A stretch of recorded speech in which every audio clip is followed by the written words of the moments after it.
حضرت لقمان علیہ السلام مشہور حکیم ہیں۔ قرآن پاک میں بھی ان کی نصائح کا ذکر فرمایا گیا۔ یہ ایک حبشی غلام سیاہ فام تھے۔ اللہ جل شانہ نے نوازا کہ حکیم لقمان علیہ السلام بن گئے۔ بعض روایت میں ہے کہ حق تعالی شانہ نے ان کو اختیار دیا تھا کہ حکمت اور بادشاہت میں سے جو چاہے پسند کر لے۔ انہوں نے حکمت کو پسند فرمایا۔ ایک حدیث میں ہے کہ حق تعالی شانہ نے ان سے ارشاد فرمایا، کیا تم اس کو پسند کرتے ہو کہ تم کو بادشاہ بنا دیا جائے اور تم حق کے موافق حکومت کرو؟ انہوں نے عرض کیا کہ اگر میرے رب کی طرف سے یہ حکم ہے تو مجھے عذر نہیں، اس لیے کہ اس صورت میں اللہ تعالی شانہ کی طرف سے میری اعانت ہوگی اور مجھے اس کا اختیار ہے کہ میں قبول کروں یا نہ کروں۔ میں معافی کا دستخوار ہوں، میں اپنے ذمے مصیبت رکھنا نہیں چاہتا۔ فرشتوں نے پوچھا کہ لقمان علیہ السلام یہ کیا بات ہے؟ انہوں نے جواب دیا کہ حاکم بڑی سخت جگہ میں ہوتا ہے، ناگوار چیزیں اور ظلم ہر طرف سے اس کو گھیر لیتا ہے، اس میں اس کی مدد ہو سکے یا نہ ہو سکے۔ اگر حق کے موافق فیصلہ کرے تب تو نجات ہو سکتی ہے، ورنہ جنت کے راستے سے بھٹک جائے گا۔ اور اگر کوئی شخص دنیا میں ذلیل بن کر دن گزار دے، یہ اس سے بہتر ہے کہ دنیا میں شریفانہ زندگی گزار کر آخرت کے اعتبار سے ضائع ہو جائے۔ اور جو شخص دنیا کو آخرت پر ترجیح دیتا ہے، دنیا تو اس سے چھوٹ جاتی ہے اور آخرت کے کام کا رہتا نہیں۔ فرشتوں کو ان کے جواب سے بڑی حیرت ہوئی تو حق تعالی شانہ نے ان پر حکمت کو ڈھانپ دیا۔ ان سے جو حکمتیں اپنے صاحبزادے کو نقل کی گئی ہیں بڑی عجیب ہیں، وہ کثرت سے روایت پائی ہیں۔ من جملہ ان کے یہ بھی ہے کہ بیٹا علماء کی مجلس میں کثرت سے بیٹھا کرو اور حکامہ کی بات اہتمام سے سنا کرو۔ اللہ تعالی شانہ حکمت کے نور سے مردہ دل کو ایسا زندہ فرماتے ہیں جیسا کہ مردہ زمین زوردار بارش سے زندہ ہوتی ہے۔ ایک شخص ان کے پاس کو گزرا، ان کے پاس اس وقت مجمع بیٹھا ہوا تھا۔ وہ کہنے لگا، کیا تو فلاں قوم کا فلاں غلام نہیں؟ انہوں نے فرمایا، ہاں میں وہی شخص ہوں۔ اس نے پوچھا، پھر تو اس مرتبہ تک کیسے پہنچ گیا؟ انہوں نے فرمایا، چند چیزوں کی پابندی اور اہتمام کرنے سے۔ وہ چیزیں یہ ہیں کہ اللہ تعالی شانہ کا خوف اور بات میں سچائی اور امانت کا پورا ادا کرنا اور بیکار گفتگو سے احتراز۔ ان کا ارشاد ہے کہ بیٹا اللہ تعالی شانہ سے ایسی امید رکھو کہ اس کے عذاب سے بے خوف نہ ہو جاؤ، اور اسی طرح اس کے عذاب سے خوف کرو، اس کی رحمت سے نا امید نہ ہو جاؤ۔ صاحبزادے نے عرض کیا کہ دل تو ایک ہی ہے، اس میں خوف اور امیدیں دونوں کس طرح جمع ہو؟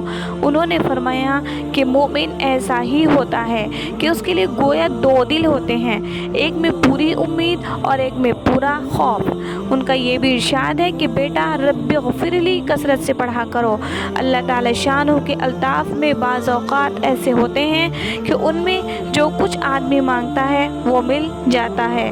ان کا ارشاد ہے کہ بیٹا نیک عمل اللہ تعالی شانہ کے ساتھ یقین بغیر نہیں ہو سکتا۔ جس کا یقین ضعیف ہوگا اس کا عمل بھی سست ہوگا۔ بیٹا جب شیطان تجھے کسی شک میں مبتلا کرے تو اس کو یقین کے ساتھ مغلوب کر، اور جب وہ تجھے عمل میں سستی کرنے کی طرف لے جائے تو قبر اور قیامت کی یاد سے اس پر غلبہ حاصل کر، اور جب دنیا میں رغبت یا یہاں کی تکلیف کے خوف سے راستے سے وہ تیرے پاس آئے تو اس سے کہہ دے کہ دنیا ہر حال میں چھوٹنے والی چیز ہے۔ اپنا یہ بھی ارشاد فرمایا، یہاں کی راحت کو دوام نہ، یہاں کی تکلیف ہمیشہ رہنے والی ہے۔ ان کا ارشاد ہے کہ بیٹا جو شخص جھوٹ بولتا ہے اس کے منہ کی رونق جاتی رہتی ہے، اور جس شخص کی عادتیں خراب ہوں گی اس پر غم سوار ہوگا، اور پہاڑ کی چٹانوں کا ایک جگہ سے دوسری جگہ منتقل کرنا احمقوں کے سمجھانے سے زیادہ آسان ہے۔ ان کا ارشاد ہے کہ بیٹا جھوٹ سے اپنے آپ کو محفوظ رکھو۔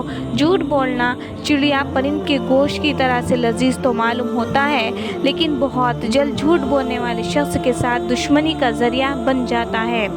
بیٹا جنازے میں اہتمام سے شرکت کیا کرو اور تقریبات میں شرکت سے گریز کیا کرو، اس لیے کہ جنازہ آخرت کی یاد کو تازہ کرتا ہے اور شادیاں تقریبات دنیا کی طرف مشغول کرتی ہیں۔ بیٹا جب پیٹ بھرا ہوا ہو اس وقت کھانا نہ کھاؤ، پیٹ بھرے پر کھانے سے کتے کو ڈال دینا بہتر ہے۔ بیٹا نہ تو تم اتنا میٹھا بنو کہ لوگ تمہیں نگل جائیں، نہ اتنا کڑوا بنو کہ لوگ تھوک دیں۔ بیٹا تم مرغے سے زیادہ عاجز نہ بنو کہ وہ تو سحر کے وقت جاگ کر چلانا شروع کر دے اور تم اپنے بستر پر پڑے سوتے رہو۔ بیٹا توبہ میں دیر نہ کرو کہ موت کا کوئی وقت مقرر نہیں، وہ دفعتاً آ جاتی ہے۔ بیٹا جاہل سے دوستی نہ کرو، ایسا نہ ہو کہ اس کی جہالت کی باتیں تمہیں اچھی معلوم ہونے لگے، اور حکیم سے دشمنی مول نہ لو، ایسا نہ ہو کہ وہ تم سے اعراض کرنے لگے اور پھر اس کی حکمتوں سے تم محروم ہو جاؤ۔ بیٹا اپنا کھانا متقی لوگوں کے سوا کسی کو نہ کھلاؤ اور اپنے کاموں میں علماء سے مشورہ لیا کرو۔ کسی نے ان سے پوچھا کہ بدترین شخص کون ہے؟ انہوں نے فرمایا جو اس کی پرواہ نہ کرتا ہو کہ کوئی شخص اس کی برائی کرتے ہوئے دیکھ لے۔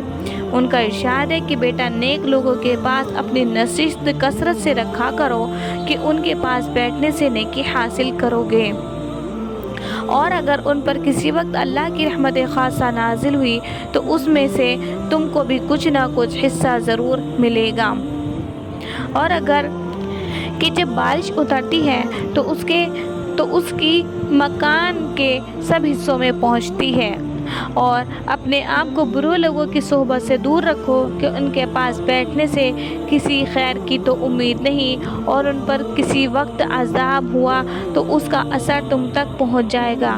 ان کا ارشاد ہے کہ باپ کی مال اولاد کے لیے ایسی مفید ہے جیسا کہ پانی کھیتی کے لیے۔ ان کا ارشاد ہے کہ بیٹا تم جس دن سے دنیا میں آئے ہو ہر دن آخرت قریب ہوتے جا رہے ہو اور دنیا سے ہر دن پشت پھیرتے جا رہے ہو، بس وہ گھر جس کی طرف تم روزانہ چل رہے ہو وہ بہت قریب ہے اس گھر کے جس سے ہر دن دور ہوتے جا رہے ہو۔ بیٹا قرض سے اپنے کو محفوظ رکھو، یہ دن کی ذلت اور رات کا غم ہے، یعنی قرض خواہ کے تقاضے سے دن میں ذلت اٹھانی پڑتی ہے اور رات بھر قرض کے فکر میں گزرتی ہے۔ بیٹے اللہ کی رحمت کی ایسی امید رکھو جس سے گناہوں پر جرأت نہ ہونے پائے، اور اس کے خوف سے ایسا ڈرو کہ اس کی رحمت سے نا امیدی نہ ہو جائے۔ بیٹا جب تم سے کوئی شخص آ کر کسی کی شکایت کرے کہ فلانے نے میری دونوں آنکھیں نکال دی اور واقعتاً میں اس کی دونوں آنکھیں نکلی ہوئی ہوں، تو اس وقت تک اس کے متعلق کوئی رائے قائم نہ کرو جب تک دوسرے کی بات نہ سن لو۔ کیا خبر ہے اس نے خود پہل کی ہو اور اس نے اس سے پہلے 4 آنکھیں نکال دی ہوں۔